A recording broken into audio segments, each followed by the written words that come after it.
Hello, everyone. Welcome to Max's Tarot. This is a 2018 love preview for the sign of Aries. My videos are not very long, so it's a very quick snapshot of what's coming ahead for you in the new year. And it paints a very broad picture, okay, for both of you who are single or coupled, married, etc. So I really hope this reading resonates with you. I've already shuffled the cards before I started recording, but I will shuffle them a few more times and we'll get started.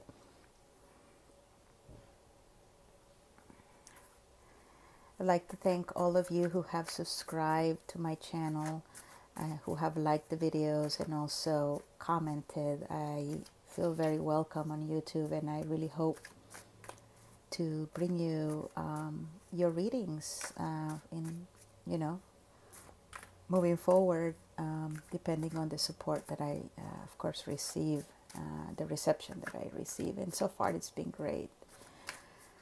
So, dear universe, mother, father, friend, what messages of love do you have for the sign of Aries for 2018? Messages of love for Aries for 2018. Okay. Okay, let's get started.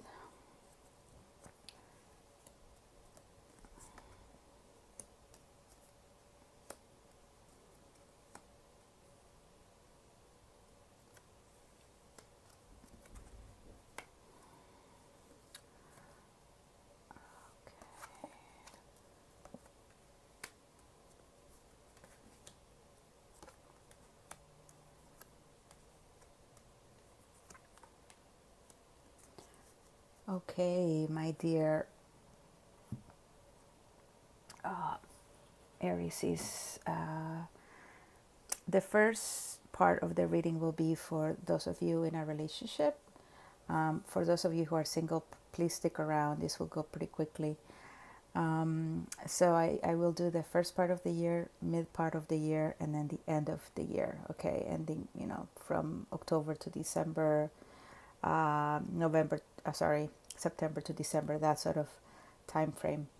So for those of you in relationships, what I'm seeing in 2018, Aries, is some of you are dealing with air signs.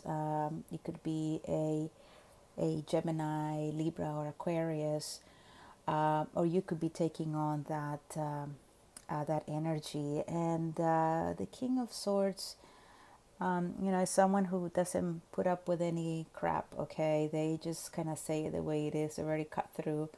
It could be that for those of you in a relationship, there's, the early part of the year will bring some hard conversations. Okay, maybe you will say something that would always bother you to your girlfriend or boyfriend, or maybe you're just may even just be mean in some way to them. So be careful on how you speak to them. We all deserve to be loved, and we also deserve to be treated with respect. So make sure that if you have anything to say to your partner or girlfriend, that you say it kindly.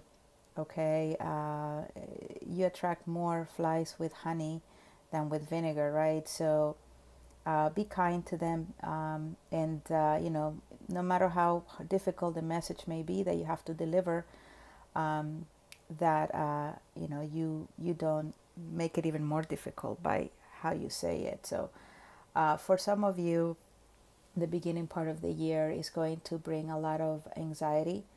It's going to bring a lot of confusion. You may be just feeling trapped in the relationship, maybe no longer wanting to be in it. So that's what I'm sensing, intuitively sensing, for those of you who have relationships for the early part of the year. For the mid part of the year, again, those who are in relationships, I'm seeing that, there are going to be, it's pretty interesting because it's almost the opposite. So many of you will not be saying too much, or will be keeping things to yourself in their relationship. So if you've perhaps are beginning to feel disgruntled with your girlfriend or boyfriend. Perhaps you will be putting up your guard. Maybe you will be sort of holding your cards close to you and not really sharing what you're feeling, what you're thinking, how you feel about them. And that's going to bring some stagnation. So for some of you, in the mid part of the year, you will feel like things are not moving in the right direction. So be aware of that. If you're feeling like you're stuck, if you're feeling like you're no longer happy in the relationship, make sure you communicate with your partner how you're feeling. Communication is always key in all relationships. So that is my number one advice to everyone. It's so key to speak your truth. In the late part of the year, what I'm seeing for a lot of those of you who are coupled is that if you have been thinking about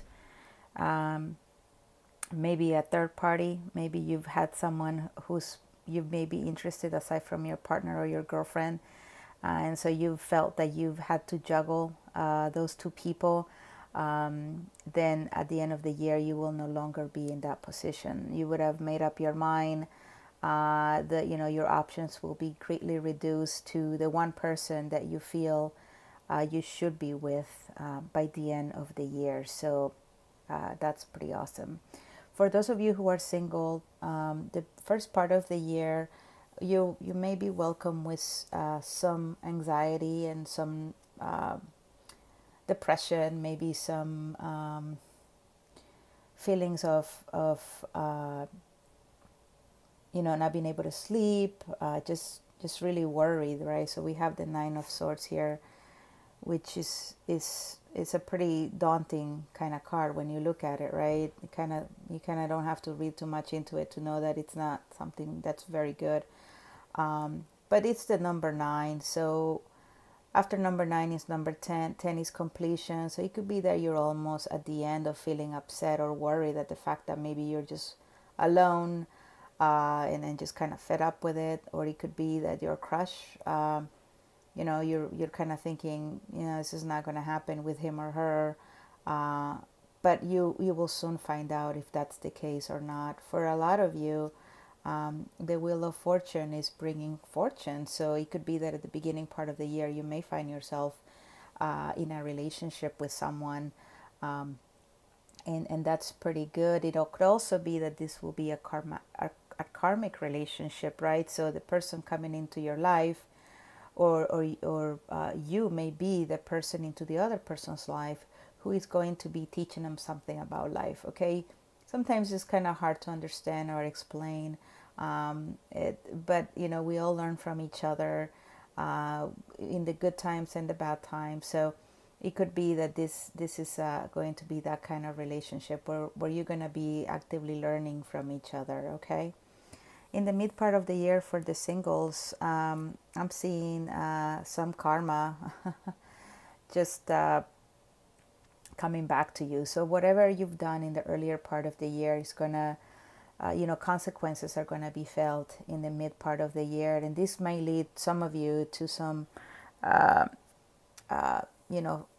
disappointments. Some of the things that you probably expected from that relationship may not pan out. And again, this I don't want to say that all of you who are in find yourself dating someone and it's working out pretty well in the mid part of the year, it's going to go badly. It's going to resonate with some of you, and with some of you it will not.